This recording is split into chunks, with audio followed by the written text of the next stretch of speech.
in the spirit of true action. Therefore, allow me to end by moving.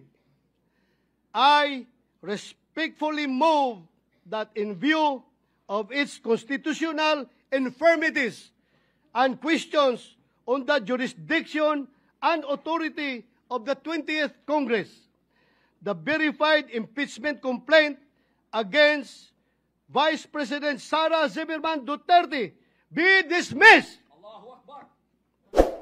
Mr. President, since I have still the floor, I would like to call Senator Bongo.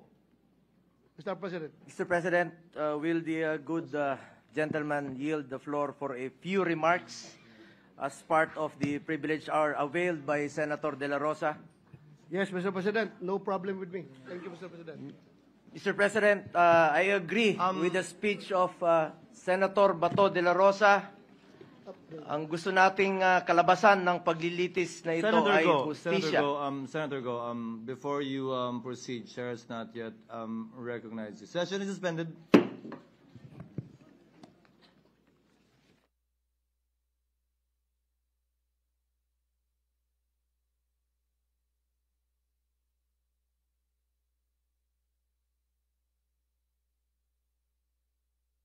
Seconding speech to the motion he made at the end of his privileged speech.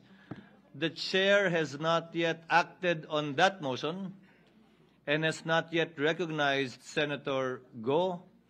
And before the chair declared a short suspension, two members raised their hand to be acknowledged and be heard, and the chair intends to listen to them first before acting on the pending motion. Senator Ontiveros first, and then Senator Villanueva. You may proceed, ma'am.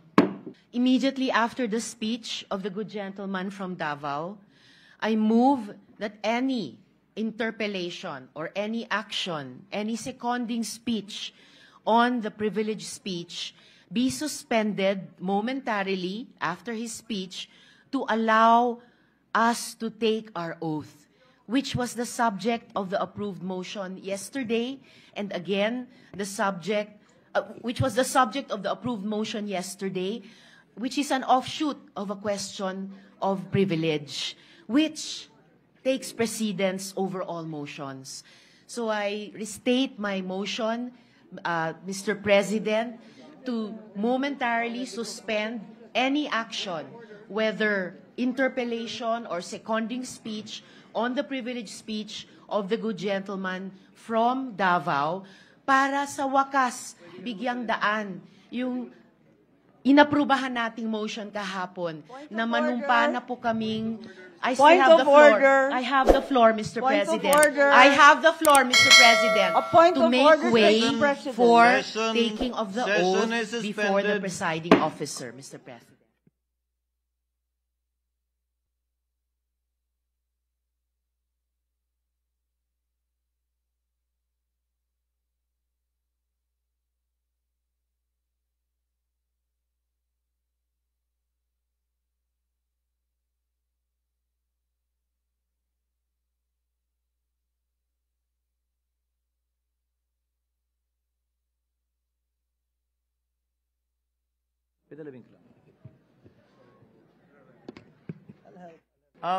What is the point of order of Senator Marcos? Yes, thank you very much, Mr. President. And I'd just like to reiterate that I wasn't being rude, but simply recognizing the fact that the point of order takes precedence over all other motions. Also, that there is, in fact, a motion already pending on the floor, already acknowledged as well by our majority leader, which requires a vote.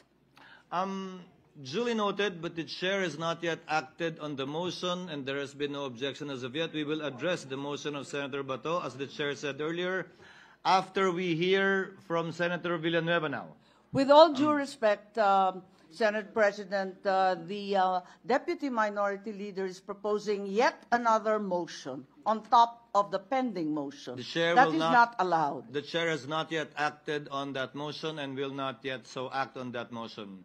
And we'll be making a ruling after we hear from all of those who raised their hands earlier. So with the indulgence of Senator Marcos. Can we hear from Senator Villanueva? Thank you very much. And then the chair will rule on the pending matters. Senator Villanueva is recognized. Thank you.